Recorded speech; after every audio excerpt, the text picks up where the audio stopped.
Bonjour tout le monde et bienvenue dans cette nouvelle vidéo. J'espère que vous allez bien. Moi je vais hyper bien et aujourd'hui je vous retrouve pour un contenu qui je sais va vous plaire. J'ai eu énormément de questions autour de ça, donc je vous prépare deux vidéos qui vont se suivre. L'une dans laquelle je vais vous parler des 10 conseils, des 10 choses que j'ai pu expérimenter au fur et à mesure des années et me rendre compte de ceux qui marchaient et qui marchaient moins. Et ensuite, je vais vous faire aussi une vidéo à propos des étapes pour améliorer son stand. Quels sont mes conseils vraiment spécifiquement concernant le stand. Il y a une troisième vidéo qui arrivera bientôt où je vais vous embarquer dans une journée avec moi sur un marché de A à Z, vous refaire vraiment tout le déroulé de comment ça se passe. Donc, c'est parti. Avant toute chose, moi je m'appelle Lola, je suis créatrice de la marque La Baleine qui en bosse, ça fait 4 ans que je suis à mon compte et aujourd'hui j'ai 4 collections de produits autour de 4 univers complètement différents qui m'impactent et qui me plaisent particulièrement.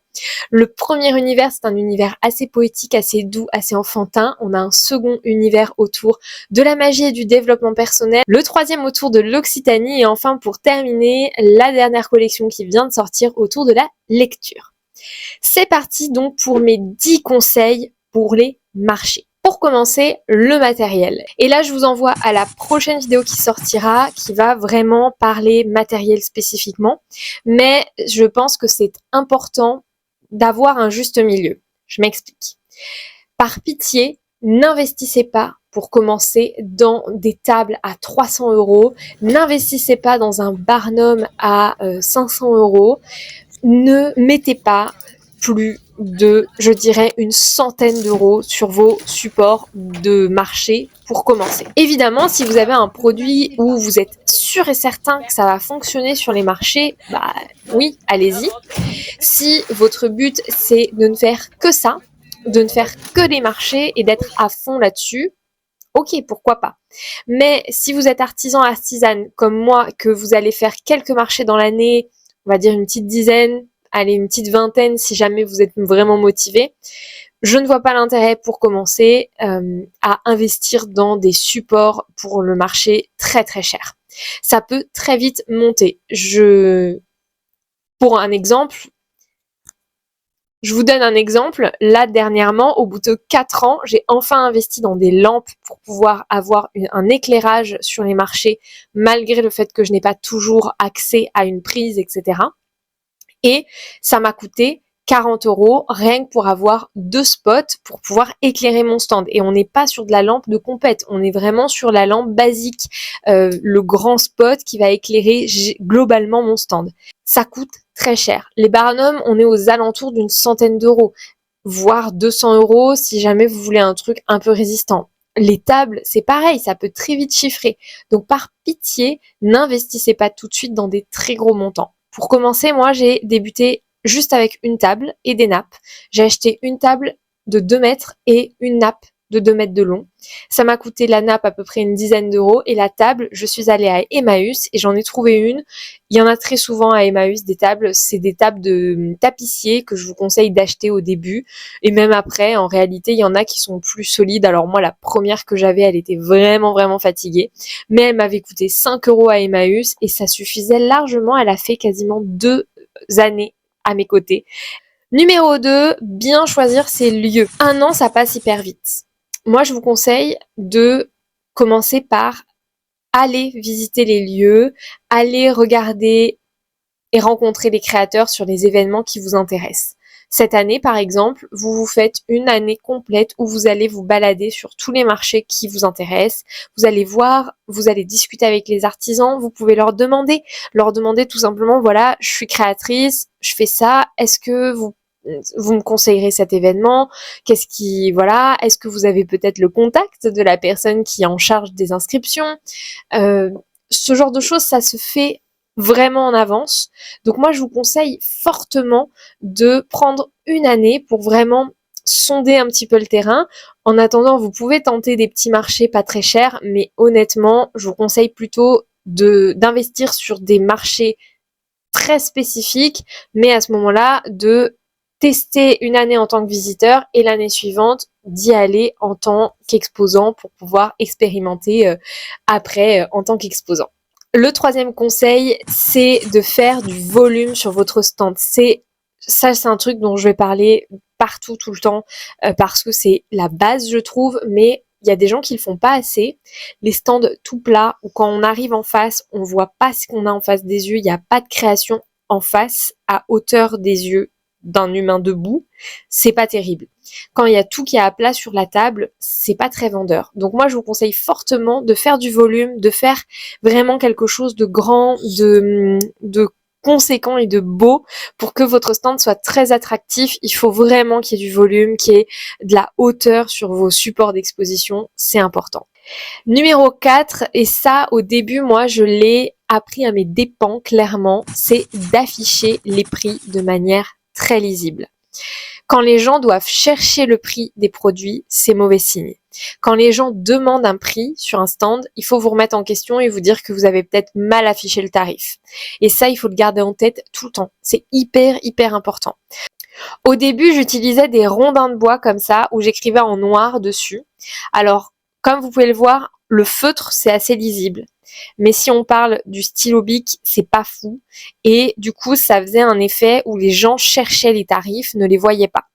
Donc, si vous voulez utiliser des rondins de bois comme ça, par exemple, pour exposer vos tarifs, je vous conseille plutôt de les peindre en blanc avant pour que ça ressorte vraiment bien et qu'après vous puissiez écrire ou bien les peindre en noir et écrire à la craie blanche. Mais il faut que ça soit lisible. Il faut que les gens voient les prix facilement et de manière nette et précise.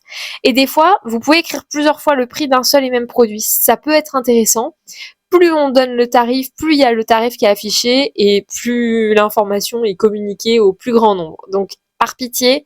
Donc, vraiment bien écrire ses prix, c'est hyper important. Mon cinquième conseil, ça serait de travailler derrière votre stand. De prendre de la matière pour pouvoir créer devant les gens. Ça peut être des trucs tout bêtes. Par exemple, moi, je sais que c'est hyper simple. Par exemple, moi, je sais que la base, c'est de fabriquer de la montgolfière. J'ai toujours en stock 3 ou 4 petites montgolfières à assembler. Comme ça, quand j'ai des petits moments de creux, quand il y a des petits moments un petit peu plus calmes sur la journée, ou au contraire, quand il y a du passage, mais que les gens ne sont pas très interactifs avec moi, eh bien, au lieu d'attendre debout ou assise à les regarder passer et avoir un peu ce malaise-là, eh bien, je crée. Déjà, ça me permet de faire passer le temps, ça me permet aussi d'économiser du temps, on va dire, c'est-à-dire que je gagne en temps de production, et aussi, eh bien, les gens voient que c'est fait main, et ça change tout, je vous assure. Donc, ça, c'est un bon conseil. Par exemple, les créatrices de bijoux peuvent faire du montage, de l'assemblage de bijoux sur place. Les personnes qui font de la couture, vous pouvez tout simplement créer. Vous pouvez par exemple retourner des petites lingettes que vous auriez cousues, et vous n'avez plus qu'à les retourner et à faire les angles. Vous pouvez, je sais pas moi, les créateurs, les illustrateurs, vous pouvez faire emballer des produits aussi.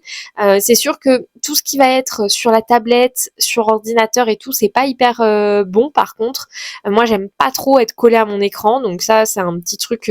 Si vous êtes illustrateur sur tablette par exemple, sur numérique, je vous déconseille de prendre votre tablette pour dessiner parce que les gens vont avoir un peu l'impression que vous êtes sur votre ordi et que vous faites d'autres choses que d'être présent, quoi.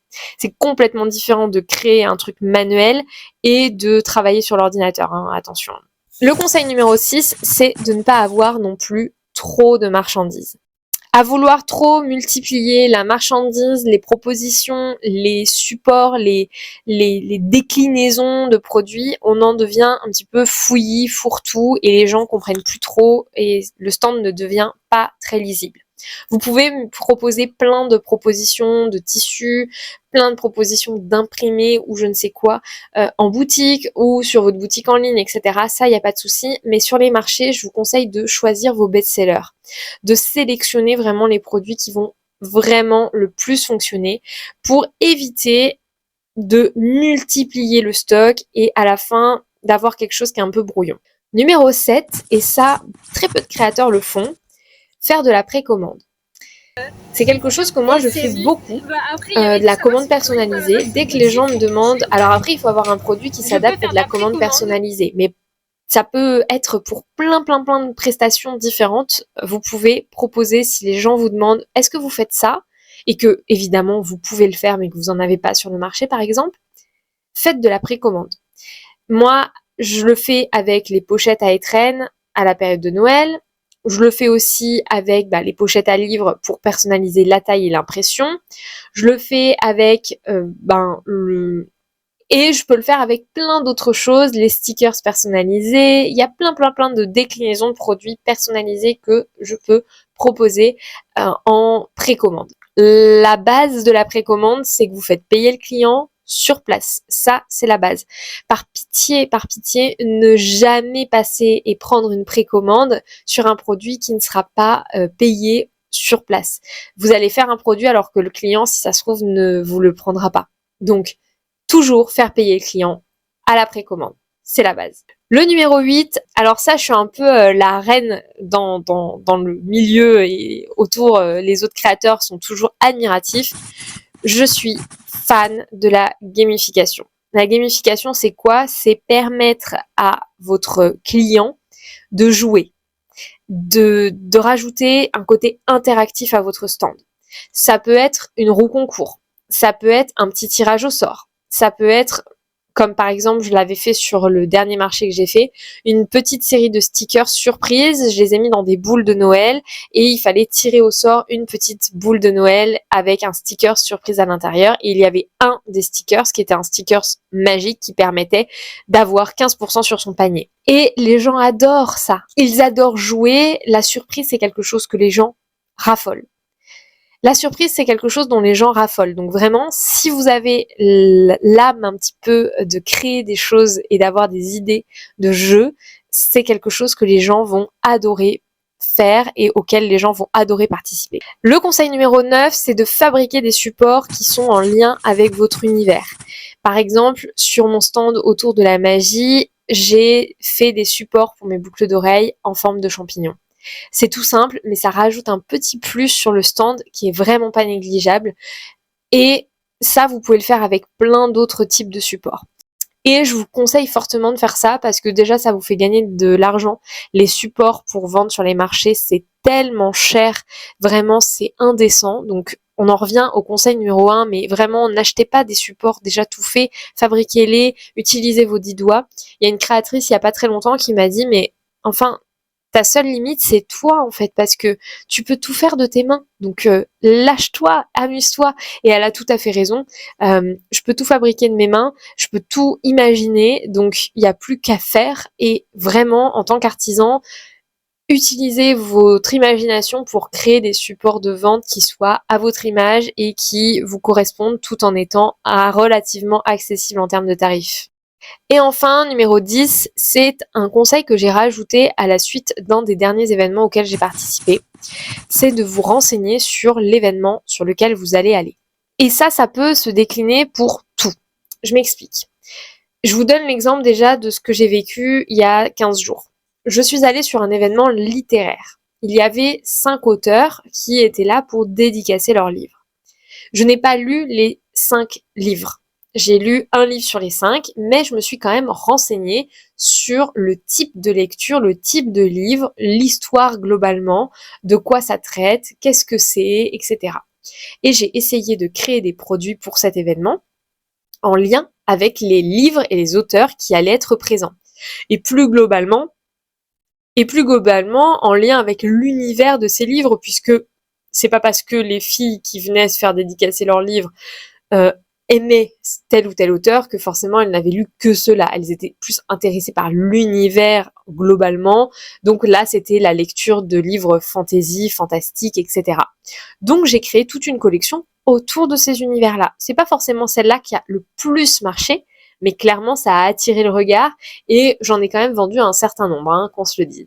Mais ça peut être quand même intéressant de se renseigner un minimum sur le lieu où on va, l'événement où on va, quelle est la thématique, est-ce que je peux essayer d'y rentrer, que ça soit par les supports d'exposition, par la décoration de mon stand, mais aussi par les produits que je vais y proposer. Faire des mini collections capsules en tant qu'artisan, on est quand même capable de faire ça en petit nombre. C'est pas comme une grosse entreprise qui va être obligée de produire 10 000 exemplaires d'un coup, même si ça se vend pas. Là, nous, on peut faire 3 produits, et puis si ça se vend, tant mieux. Si ça se vend pas, ben, c'est la vie, c'est comme ça. Mais au moins, on a un peu joué le jeu, et ça prouve que on essaye, en tout cas, de rentrer dans l'univers de l'événement dans lequel on va. Et ça, c'est hyper important et hyper intéressant. Voilà un petit peu pour mes 10 conseils. C'était peut-être un petit peu brouillon. J'espère que vous avez quand même suivi et que ça vous aura intéressé. N'hésitez pas à rajouter en commentaire si jamais vous avez vous aussi d'autres conseils à rajouter, des petits tips, des choses que vous avez apprises au cours de vos expériences sur les marchés. Moi, en tout cas, c'est à peu près tout ce que je peux vous donner comme conseils un petit peu poussés. J'avais pas envie d'aller sur des conseils vraiment bateaux du type organisez-vous, chargez la voiture la veille ou ce genre de choses. Je pense que ça, on l'a saisi, et que si vous regardez cette vidéo, c'est que vous avez quand même un minimum les pieds dedans. Maintenant, je vous souhaite bonne vente, bon courage pour les marchés qui s'annoncent. N'hésitez pas aussi en commentaire à me dire quels sont les prochains événements auxquels vous allez participer. Et si jamais vous êtes dans le coin de Montpellier, je vous ferai un plaisir de venir vous voir. On se retrouve très très bientôt pour une nouvelle vidéo. En attendant, likez, commentez, partagez celle-ci. Ça me fera très plaisir et ça me permet d'augmenter ma visibilité et mon travail. Merci à vous et à bientôt.